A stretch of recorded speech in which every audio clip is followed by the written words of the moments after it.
Bismillah deb bugungi kunimizni ham boshlab oldik. Mana bugun sizlarga hikoya qilib beradiganim o'zimni boshimdan o'tgan moshinniklarga aldanganman. Hozir sizlarga shu haqida hikoya qilib beraman qisqacha. Bundan 1 yil oldin bo'lib o'tgan voqea bu. 28 yoshdaman, ismim Munisa. Rossiyada povur bo'lib ishlayapman. Xo'jayinim bilan kelganman. Haftada 5 kun ishlayman. Subota va voskreseniya dam olish bo'ladi menga. Ertalabki 7 dan soat 4 gacha ishlayman. 4 dan keyin bekor bo'laman, uyga ketaman, ya'ni. O'shaning uchun zerikdim va podработка topishga qaror qildim. Rossiyada ishlab yurgan musofir opa-singillarimiz o'zlaringiz bilasizlar, har xil kanallar bor.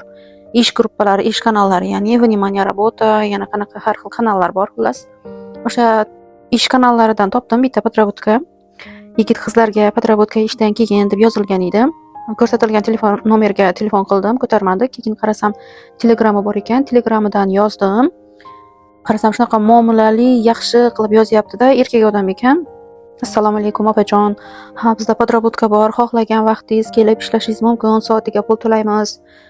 Bizda ish yengil, og'ir ish qilmaysiz. Faqat rus tilini bilsangiz bo'ldi, dedi. Rus tilida gaplasha olganim uchun qiziqib so'radim, qanaqa ish sizlarda, nima ish qilasizlar deb. Keyin aytdiki, bizda dedi bitovoy texnikalar sotiladi. Sotuvchi kerak, konsultant, prodavец kerak dedi. Keyin xo'jayinimlardan so'rab, ruxsat olib, ishni ko'rishga boradigan bo'ldim. Soatini kelishdik. Ertasi kuni ishdan chiqib soat 5 ga men boradigan bo'ldim. Bu hozir точно aytib ketaman, qaysi metrodaligini, lekin adresi to'liq esimda yo'q. 1 yil bo'ldi bu voqeaga. Metro Serpuxovskaya edi, seriya liniya edi. Bordim, telefonlashib, menga shu metroni qaysidir vextidan chiqasiz deyildi. Shu vextdan chiqqandan keyin o'sha odamga telefon qildim.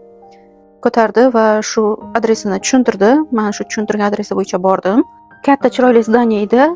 Men ularni mashinnik deb o'ylamadim. Avvaliga qarasam Ahrana o'tirgan ekan. Ahranaga bitta qiz chiqib kutib oldi. Mana Ahranaga dedi, pasportingizni berasiz dedi, u sizdan danlaringizni ko'radi-da, yozib olib, keyin o'tkazib yuboradi dedi. Avvaliga shubha bilan qaradim. Keyin biz ishxonamizda ham shunaqa pasportsiz kirgizmaydi, propusк bilan kirgizadi. Keyin berdim, pasportimni yozib oldim.